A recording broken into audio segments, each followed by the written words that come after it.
coast. And so far, officialdom has not said anything about it. You go to Keta, you see that they have a similar problem there. Officialdom again has said nothing about it. The people are sitting in water. We will leave our people and go and tweet about Morocco. We will leave our people and go and tweet about other countries, but they are Ghanaians, tax-paying Ghanaians, law-abiding citizens of the Republic. When they have issues, we don't go there. The rains are here. We know what challenges occurred last year and the year before. But we are not willing. We are not willing to go to the Volta region. Why? I don't know. But this morning, let's stay at Aflao because my understanding is that there's some fuel shortage in Togo, right? There's some fuel shortage in Togo. So people are now crossing over. Pillion riders and motor riders are crossing over now into Aflao to go and buy fuel.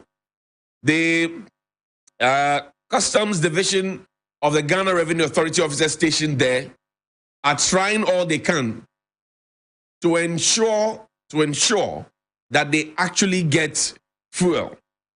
Watch this.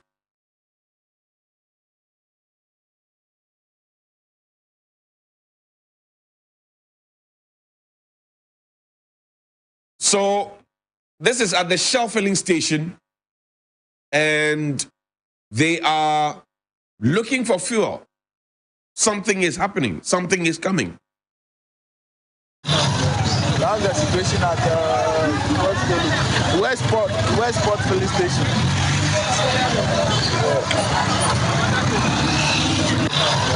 That's the situation at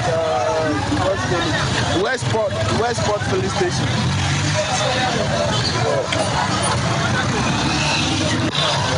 That's the situation at Westport filling station. Situation at Westport filling station. Those of you who know Aflao very well, you know what I'm talking about. It's a national security concern.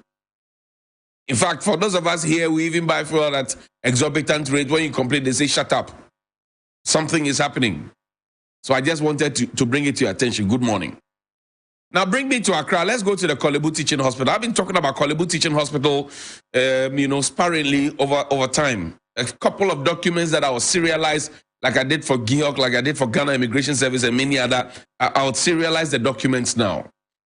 Now, my understanding is that there are some persons who work at Korle Bu or who are supposed, whether they're supposed to be on contract, whatever it is, on the books, some people are supposed to be paying 2,500. But in reality, they get paid 500 Ghana cedis or 600 Ghana cedis after they are done with their work. They're cleaners. Under whose direction are they? Who brought the contract? Who owns the contract? We'll talk about all of those ones. But check out this email, a memo. Put it up, please.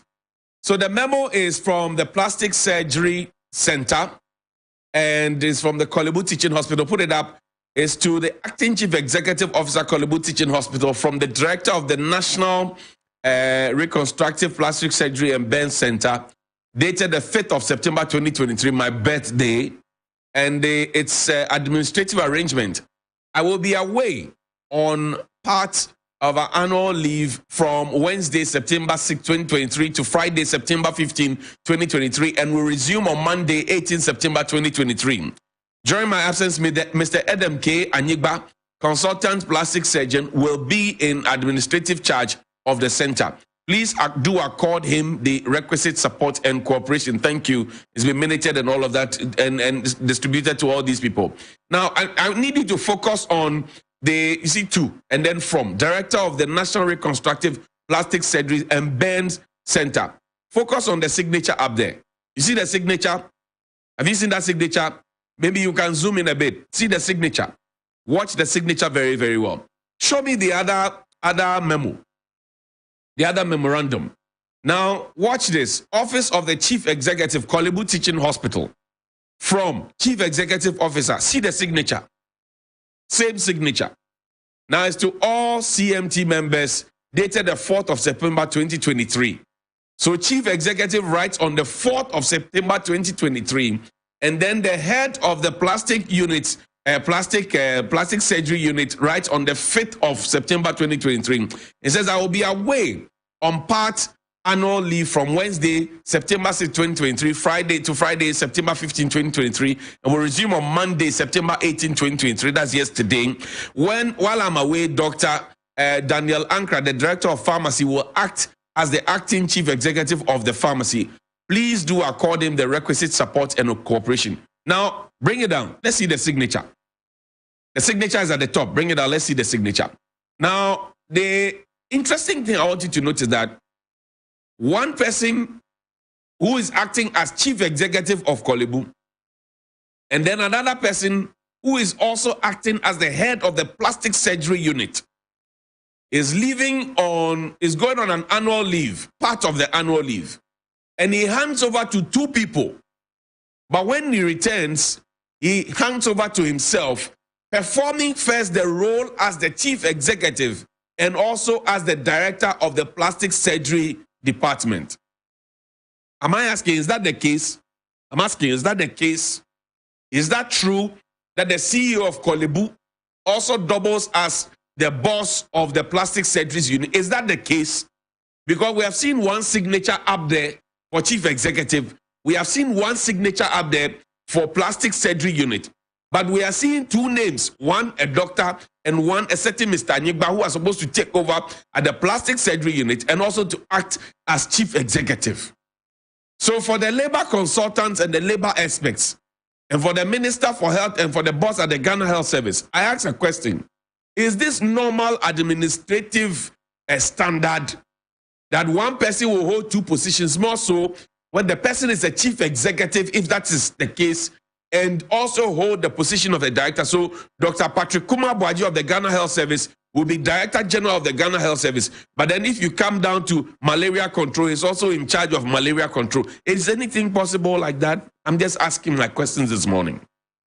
And as I said, there are lots of documents I have on Korle Bu that will be serializing, because Korle Bu is dear to my heart. Each time when I was a kid, each time I was sick, they took me to Korle Bu.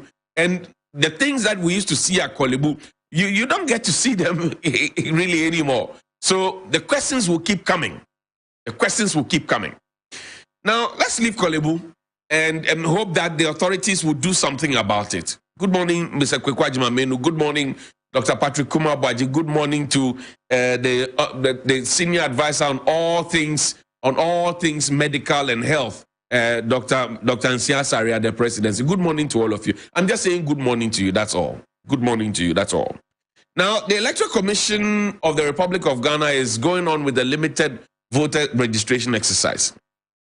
A senior citizen I spoke with saw the crowd yesterday while I was driving him through town and says, this is a beautiful nonsense by the Electoral Commission, because it still doesn't seem to understand how and why we are deciding to congregate and crowd people at one location. The MP for the Santa Maria Sutom area, he had cause to complain. Adumaku, that's his name. He had cause to complain that, look, moving people from one point to the other is even a problem. Yesterday, Mr. Richie Nyama, and for those who don't know him, the special aide to former chairman of the MPP, Mr. Freddie Blay. He also has his eyes on the Pandai seat. He has also been a spokesperson for the Alan Tremantin campaign before. So he's not a small boy. He's speaking for the party in many different capacities on many different media. Yesterday, I had a distress call from him. Number one, he observed that the rains have cut off some of the communities. And that the thing that we could do, or the Electoral Commission could do, is to perhaps have an extension, or specifically for those areas that have been affected by the rain, like Honorable Suleiman also said from Bole Bamboy yesterday on Sunrise Morning Show. We could have a special arrangement where we'll have EC officials take the machines to those places, because the roads have been cut and then the people can't cross. People have to pay for canoe. People have to pay people to carry them on their back. People have to foot the bill for themselves and for their guarantors and all of that. Listen to the Electoral Commissioner. Listen. In the registration center. So why are we complaining about the long queues? Because it's good for us, isn't it? If the guarantor system allows everybody to come, then we should not be complaining about long queues. It's good for us. But we hear complaints about long queues. But I mean, really, As a commission, we don't think so.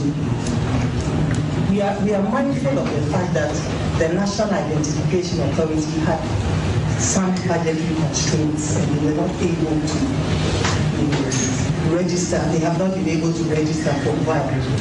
But we are also mindful and we are also well aware that over the last 2 weeks, they've kick-started their activities in the districts and they are registering persons who are 10, I think 15 years advanced in the districts. So I do not, and so the cards are available. The cards are available. And so if you can come to the commission with a guarantor in a district, you can go visit the commission's district office with the guarantor. So should you be able to visit the NIA district office to get your Ghana card. And I believe that I believe we've all taken note of, some of the newspaper articles, pinpointing to the registration of minors. Is this what we really want as a country? Do we want to have foreigners on our road? Why can't we go to the United States of America and go and register? And if we cannot, why should we allow foreigners and minors to get onto our road? And so we need to really be honest with ourselves. We have to be honest with ourselves. In addition to that, Parliament has passed an LI 2111, indicating that in the event of identification for any transaction, the Ghana card should be the document that is used. So that's the Electoral Commissioner insisting that they will do what they want to do because they have independence, they have budgetary issues, and because Parliament has approved. Quite sad if you ask me. You see, the posture of the Electoral Commissioner is no different from the posture of Charlotte Osei.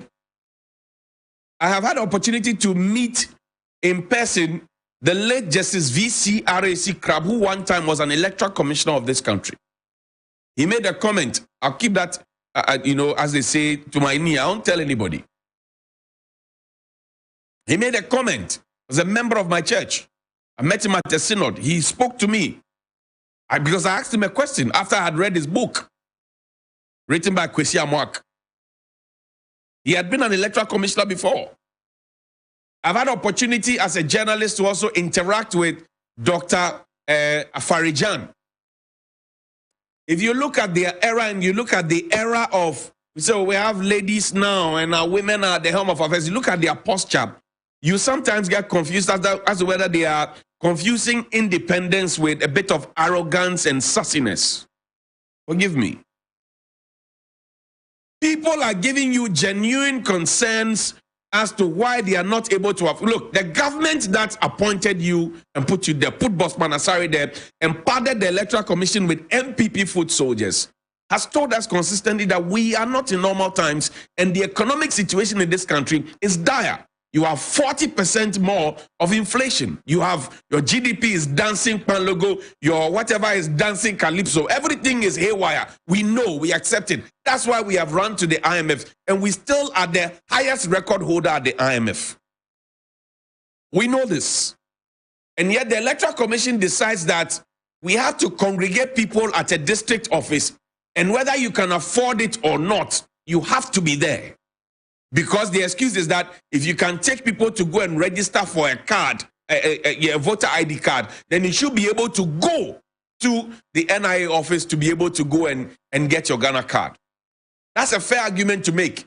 But the point is that we have been on this route before. Professor Kenatefo and Esla Oswekufo have been on this route before when we wanted to have our SIM card registration done.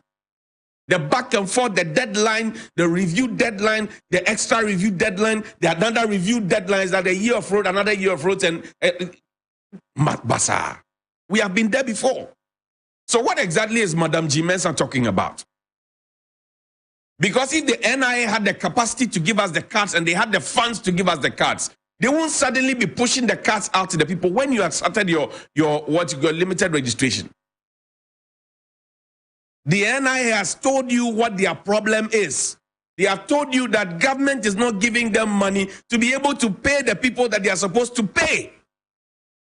But the Electoral Commission says, I'm independent. I will do what I want to do. You can't do FOCO. It's like the change of the logo. We saw it, we like it, we have changed it. You can't do FOCO. Put a tweet up for me. A young man put up a tweet. And Madame responded yesterday to her dealings at the IE at the time. Put up the tweet for me. Her dealings at the IE at the time and all of that. A young man called Jerome on Twitter, he put up a tweet. He says, Jean Mensa spent all those years in civil society only to ignore civil society concerns at this point. Read it again. Jean Mensa, who made all the recommendations at the IEA with Professor Dr. Abbas Mansari, who taught all the fine political science at Legon. They made all those, spent all those years in civil society, screaming from outside the pitch, only to get onto the pitch, to ignore civil society screams, and also to take the ball and put it under their armpit to say, Bobium. Then a young person says, it seems like it was just a job for her. Another person says, the effect of the experience of protocol cannot be easily determined. This is what your young people think. And if the image of the EC starts sinking, this is not NDC and PPO. It is the reality of the people. I leave it here. Play me Adwoa Safo's video, please. Play me the video by popular request. The very beautiful video of lawyer Adwoa Safo, MP for Dom Kwabenya, former deputy.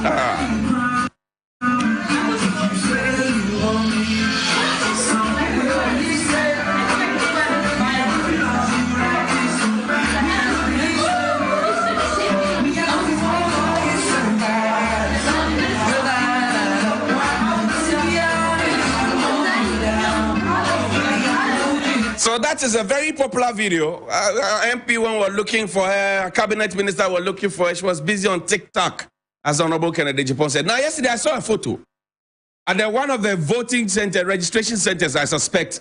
She was sharing ice cream. Quickly, it reminded me of the Hope campaign, Nanado eating maize and climbing the Circle Willowbrook, and Okovanda Poi preparing Banku and people braiding hair and say politicians will never change. Same template, because they know the people will fall for it. Same template. The people will fall for it. Yesterday, I played 2 videos and I asked a question that Madam needs to come forward and answer those questions. Was there an impersonator in Parliament? Did she receive 124,000 from Kennedy Agyapong into her Fidelity Bank account? Was there a private jet that was hired to bring her home? Did the chief of staff come to her home to wait for her and she didn't come down? I mean, these are questions. Yes, you chose your family, but the people also chose their families. Today we are serving the people yogurt. Politicians, that's how they treat the people. Because you people fail to hold politicians accountable, they think that at the end of every term, they can come and hit you. Listen to Kennedy Agyapong talking about politicians. Listen to him. Listen to him. That's our final video. And then, what not Ghana and Fion as MPP, I'm first to come and show some about Pejuma when Yabi, one casa Pejuma when Yabi, and then Yahusa Wunya. Yadi sike brown sa koko to aba many passes. Mesram. Mama magine na ho.